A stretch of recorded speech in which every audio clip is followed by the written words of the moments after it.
So you already have some experience within Power BI and want to learn more about other applications within the Power Platform? Well, today I'm going to show you my top 5 Power Automate features that I've been using for some time now. All of these triggers and actions are beginner friendly, and the best part is that you can use them either as part of an automation template or as a standalone feature, meaning that there could be steps before or after you can add, in a sense, different conditions, but these are the 5 most used triggers and actions in my daily life. Let's roll the intro.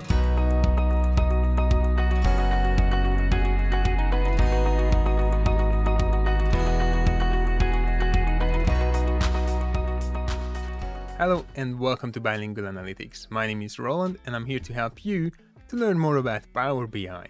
If this is your first time around here, then please start by clicking on the like and subscribe buttons so you wouldn't miss my Power BI videos. It means a lot to me and helps others to find content like this. In this video, you will find 5 Power BI triggers and actions, and if you're interested in learning about more complex flows, check out the video I posted recently about how to create an online price and in-stock monitoring tool. But for now, let's get started with the first Power Automate feature.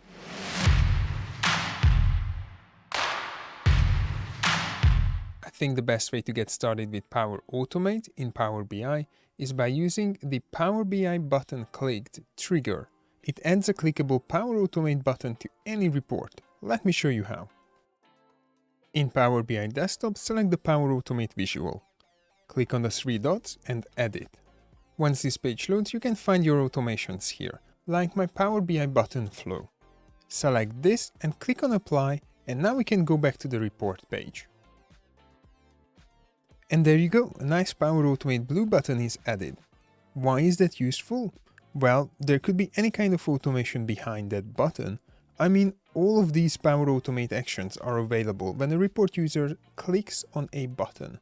Usually, I like to create a button to allow my users to refresh the underlying dataset when they want to do that, or allow them to export the current report page as a PDF or a PPT.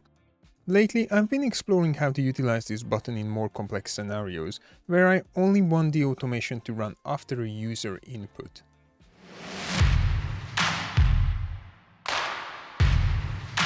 Alerts for Power BI dashboards are part of the Power BI ecosystem. If you want to take it to the next level, you should get familiar with this trigger within Power Automate. Even Power BI Service says so.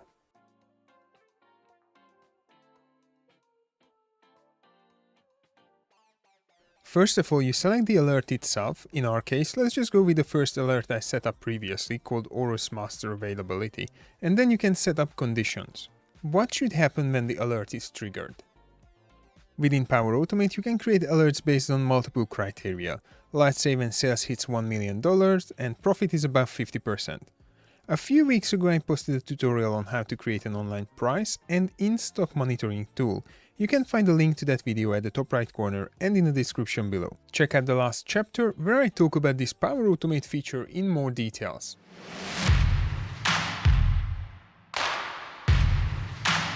The third item on my list is actually a combination of a trigger and an action. From Power Automate, not only we can refresh a Dataflow, whether it is based on a scheduled refresh or another action, let's say a button is clicked, but we can also set up actions based on a successful or a failed Dataflow refresh. I don't think I need to explain why a Dataflow refresh is useful, but I'm going to talk a bit about the Dataflow refresh completes feature. Imagine that you have lots of data flows used by other reports and consumed by other users within the organization. Wouldn't it be nice to have a daily confirmation to them that certain data flows have been updated? Or in case something goes pear-shaped, send a notification to the BI team that a certain data flow failed to refresh. It would give them some time to dig into the details, understand what went wrong before a business user comes back flagging that the data is missing or wrong in a report. This is huge. Since the introduction of this feature or feature set, I like to add an automation to all business critical data flows in my reporting suite.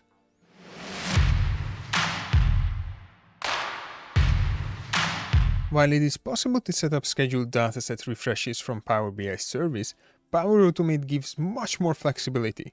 Although the same limitations apply, So, for example, no more than 8 refreshes per day for a dataset living in a Power BI Pro workspace. But the Power Automate Refresh a Dataset action allows to refresh Power BI dataset based on a previous step, or in other words, a trigger. It could refresh a dataset when a user clicks on a button or when a Dataflow refresh completed. You see, these Power Automate triggers and actions could be linked or chained together. A good example would be when a user clicks on a button, it refreshes a Dataflow. When the Dataflow refresh is complete, it triggers a dataset refresh, and lastly, it triggers a notification to a group of users.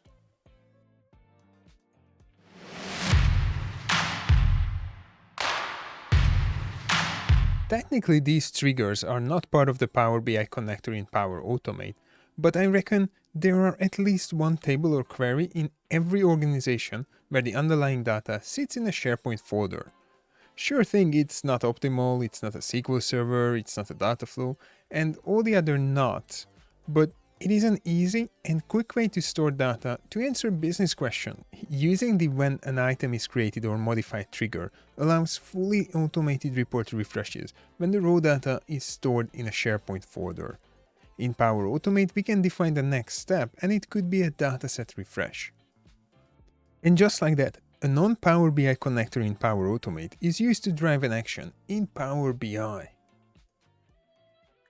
As I mentioned in the intro, these are my top 5 beginner-friendly Power Automate features. Whether it is a trigger on an action or a combination of those, you can start implementing them in your workflow now.